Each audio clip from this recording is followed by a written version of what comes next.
This weekend's the weekend we finally get to do the upgrade on the G8 for the brakes. So brakes have been on since about 2015. They're a little used up, pads are almost gone, and it's just time to do it. So since it's time to do it, we're going to do it right.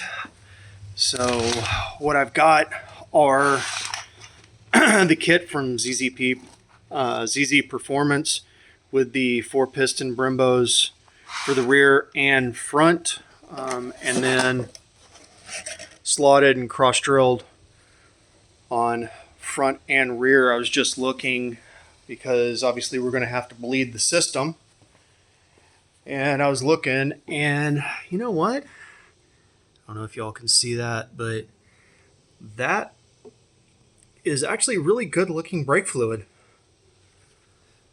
One of the things I noticed or was reading about, because the ABS sensor or the ABS unit is there, unlike every other car I've ever worked on, when you go to bleed the brakes, you start from the passenger rear to driver rear, passenger front to driver front. But because this is a right-hand drive car that's been converted for the US market, you have to do it from the driver's rear to passenger rear and driver front to passenger front, because those are now the shortest line, or that's the line length. Now, one thing I don't know yet, and I quite honestly haven't decided. So I've got spacers and lug extensions, mainly because with the factory brakes, it looks like I got a lot of space between the caliper and the wheel, but once you get the Brembos on, they're way bigger and the wheels don't have enough offset to clear.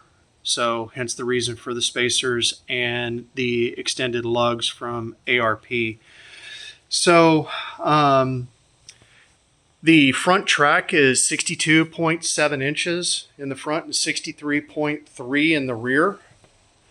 So the spacers I've got are 3/8 of an inch, so it's 3/4 of an inch. Track width that it will gain. So you can tell here, if you look, the front and rear track are obviously different. The rear is wider than the front. So the question I'm wondering and I'm asking myself is, do I keep it square, or should I say, do I keep it staggered, or do I go ahead and just do the spacers and the lug extensions up front and square the track? Will that help turn in? Does it make it more tail happy? Do I get more oversteer with that? I just don't know. Got to think about that. And at the end of the day, I'm like, does 3/4 of an inch really matter? Don't know, but we're gonna get started, and I'll come back when we've actually got something significant to show.